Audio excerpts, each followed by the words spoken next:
নদীমাতৃক দেশ বাংলাদেশ, আর এই বাংলাদেশের কিশোরগঞ্জ জেলাকে বলা হয় হাওরের রাজা।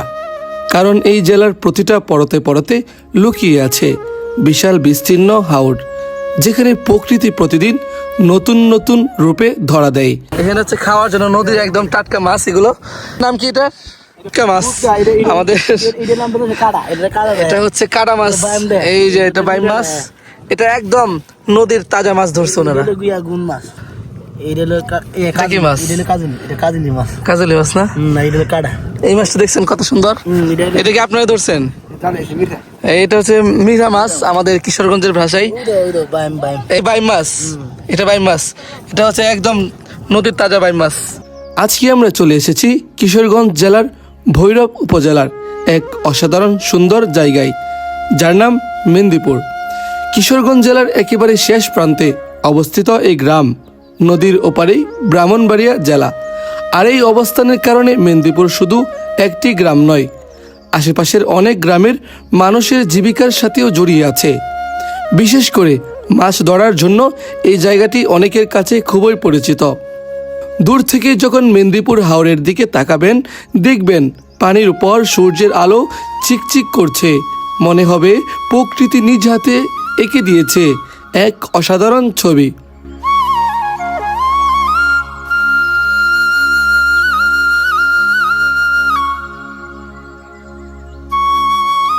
এখানে এসে প্রথমেই চোখে পড়ল ছোট ছোট কিছু জেলে। তারা জাল দিয়ে মাছ ধরছে, আবার কেউ জাল পরিষ্কার করছে। হাওরের তাজা মাছের সেই দৃশ্য দেখে মনটা ভালো হয়ে গেল। কারণ শহরের ব্যস্ত জীবনের এমন দৃশ্য এখন খুবই কম দেখা যায়। আজ যাকে আপনারা দেখছেন, উনি হচ্ছেন এই দলের প্রধান। চলুন ওনার কাছ থেকেই শুনে নেই এই হাওরের গল্প। কি করেন আপনি? জালি ভাই। প্রতিদিন কেমন মাছ ধরতে পারেন? কত টাকার মাছ? 1500 বেচতে পারি মাছ। 1500।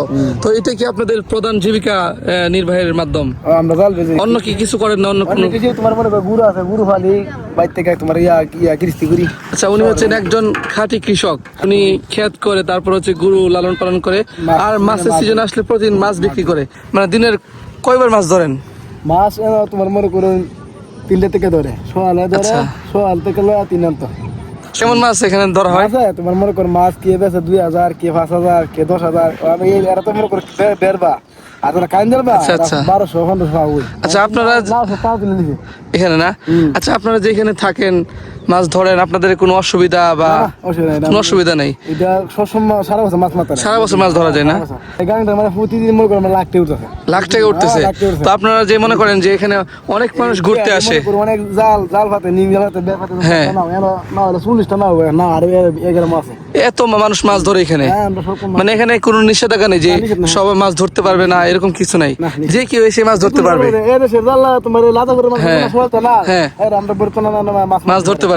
এই যে এটা হচ্ছে মেন্দিপুর আর এটা হচ্ছে রাজাপুর। তো ওই এলাকার মানুষগুলো হচ্ছে এখানে এসে মাছ ধরতে পারে।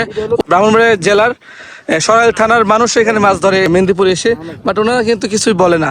তো আসলে এই এলাকাটা আমার কাছে খুবই ভালো লাগে। এই এলাকায় আমি আবার এসেছিলাম 2018 সনে, আবার আসলাম। পুরোটা ভৈরব না?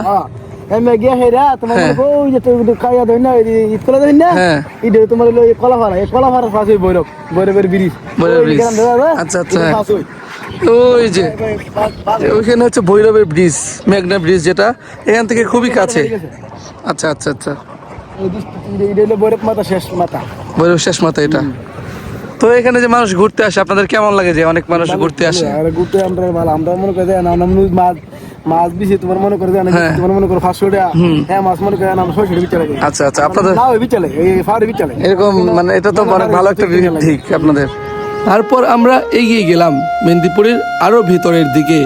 আর কিছু দূর যেতেই চোখে পড়ল এক বিশাল গরুর পাল। সত্যি বলতে এমন দৃশ্য দেখে কিছুক্ষণের জন্য থমকে যেতে হয়। চারদিকে শুধু সবুজ ঘাস আর বিশাল হাওর, নেই কোনো রাখাল, নেই কোনো ভয়। নিজেদের মতো করে সারাদিন ঘাস খেয়ে বেড়াচ্ছে গরুগুলো। আর মজার ব্যাপার হলো, কিছুক্ষণ পর আমার গাড়িটাকেই ঘিরে ফেললো এই গরুর পাল। দেখুন কত সুন্দর দৃশ্য। আমার মোটরসাইকেলকে তারা ঘিরে ধরেছে।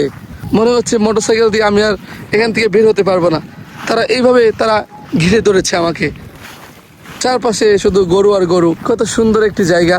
এখানে যদি আপনারা আসেন তাহলে হচ্ছে এই যে এই পাশে নদী, নদীর পাশে হচ্ছে বিশাল বিস্তীর্ণ মাঠ, যে মাঠে আপনারা খেলাধুলা করতে পারবেন, পিকনিক করতে পারবেন। আর নদীর পাশেই হচ্ছে একটি পরিত্যক্ত বলা যায় একটি বাড়ির মতোই দেখা যাচ্ছে। এখানে কেউ থাকে না, তবে এখানে তার কাটা দিয়ে বেড়া দেওয়া আছে। এখানে একটি গরু ঢোকার চেষ্টা করছে বা ঢুকতে পারছে না, যদিও এখানে অনেক ঘাস, যদি ঢুকতে পারতো তাহলে অনেক ঘাস খেতে পারত। মনে হচ্ছিল হাওরের এই অতিথিকে তারা এত সহজে যেতে দেবে না। এটাই তো গ্রামের সৌন্দর্য, যেখানে প্রকৃতি আর মানুষের জীবন একসাথে মিশে আছে। মেদিনীপুর হাওর শুধু একটা জায়গা না, এটা এক অনুভূতি। এখানে আসলে বোঝা যায় বাংলাদেশের আসল সৌন্দর্য নদীয়ার হাওরের মাঝে। তাই সুযোগ পেলে একদিন ঘুরে আসুন কিশোরগঞ্জের এই অপূর্ব সুন্দর মেদিনীপুর গ্রাম থেকে।